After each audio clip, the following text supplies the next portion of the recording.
Like this video, subscribe to this channel, and click on the link in the description box below to sign up for the Tiger Fitness newsletter. Within a week of publishing this video, we will give out a $50 gift card to tigerfitness.com to one lucky person who does all of these steps. Boom! What's up, everyone? Marc Lobliner, tigerfitness.com, CEO MTS Nutrition. With the advent of movies, documentaries, such as What the Health, we've seen a bunch of people just scared of eating meat. And that's actually understandable. The conditions in which it pollutes the earth, the fact that you have to kill an animal to eat it, which just has a lot of emotional and societal cues to it. I understand. Personally, I eat meat. I am not a vegan, but I respect veganism, and who knows, one day I might become a vegan. But before you become a vegan, I just wanted to let you read an article, the first link you see down below on the Tiger Fitness content site, some data we came across we wanted to make you guys aware of. And this is out of Britain, and this is also on vegetarians. Vegans, I believe, are more bought in than vegetarians. Vegetarians still have dairy and all that good stuff. See, vegans are all in. They don't even have milk. They don't have anything but vegan sources. Vegetarians, there's different kinds. There's lacto, there's pescatarians. I mean, vegetarian is a pretty broad term. Vegans are straight up vegans. Now, check this out. A third of vegetarians eat meat when they're drunk.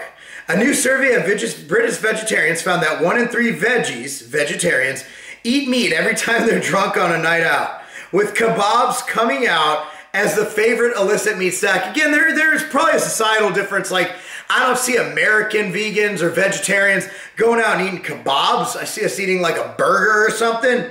But you know, kebabs are absolutely delicious. So what that shows me is it's hard to adhere to things. When you drink alcohol, it lowers your inhibitions. So you do shit you're not supposed to. Like, for example, a lot of people in alcohol go have sex with a fat, ugly chick, right? Now, if you're a vegan, instead of having sex with the ugly chick, you go and you eat a kebab. I mean, I can see the connection, right? Is everybody with me here? Is everybody with me? According to the results of a new survey, in a poll of 1,789 British vegetarians, the Voucher Codes Pro, which is a well-known vegetarian eating habits website, found that 37% of vegetarians eat meat every time they're on a drunken night out. That's like not every other time. That's every single time they get crunk, they drop a kebab. So here's the thing. 34% admitted to eating meat every time they were drunk on a night out. 26% said it happened fairly often, and 22% said rarely. Now that kind of contradicts what I said before. Now, here's the deal. You're either all in as a vegetarian, or you're all out. Or you just want that sweet, sweet nectar of animals, that sweet meat, that meat. Okay, so would they go for a nut? They basically, kebab meat is what they eat. That's exactly what they eat. 69% said they hadn't told anyone about this, so they're basically closet meat eaters. Also, here's what I wanted to get at. This is the main thing. The Humane Research Council found that 5 out of 6 Americans who are currently vegetarian will eventually revert back to omnivorous, which is meat and veggie eating. Here's what I have to get at, guys. Veganism, I believe, is a very noble and a very good cause if you believe that eating meat is murder, okay? If you're another person who's a carnivorous, omnivorous, whatever you want to call it, and you believe that the food chain says that we're on the top and we can eat whatever the fuck we want to eat, then obviously you don't see it as well. Now, for me, I do see it on both sides. I do feel that there are some, for example, B12 deficiencies for some vegans. Again, you can cure that with certain foods and with vitamins, but generally there's a B12 deficiency, which was the reason that veganism was linked to smaller brains. It was the B12 issue. Another thing, it's really hard to get DHA, which is found in fish oil. You can cure that by either being a pescatarian, which is a vegan or vegetarian who eats fish, or You can supplement with fish oil, which again kind of makes you the same. Or you can rely on like flax oil with alpha-linoleic acid. The problem is alpha-linoleic acid has a pretty poor conversion rate into DHA and EPA. So that's the only issue with that. So looking at what we're seeing here, before you go vegan, before you become a vegetarian, before you give up meat, don't do it for the health benefits.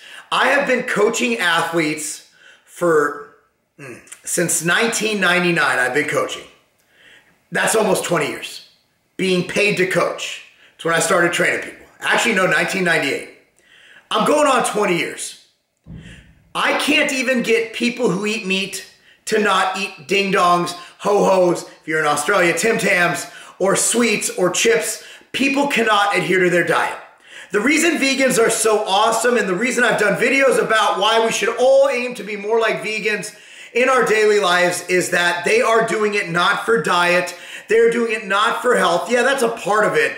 They are doing it because it is a cause. They are doing it because of what it does for the environment. They're doing it because of what it does. Well, you don't have to kill animals. I mean, it's just a more humane thing to do. Okay? No one's arguing that the way we have to mass produce meat, I mean, people are arguing, I'm not arguing. The way we have to mass produce meat to feed our population is extremely difficult. It's extremely polluting, and it's extremely inhumane to the animals. However, you got to look at it as development of man. We've been eating meat for a long ass time. And the reason we were able to develop like we have is meat has very condensed calories. That's one hypothesis I've seen. However, we're not out hunting our food, and we're not out gathering our berries. We go to the grocery store. So our energy expenditure is actually much less, which is why if you look at veganism from a total standpoint, the simple fact that the calories are not as dense as meat and fatty meat like ribeye or ribs or anything like that, the fact that our caloric sources of vegan foods are not as calorically dense as meat means that you're gonna have a lot, if you're a strict vegan and you never steer, you're gonna have way better weight control simply because you can't fit that much food in your stomach. So, what's the take home from this? If you're gonna become a vegan or a vegetarian, know what you're getting into. And do it for beyond the diet. Do it.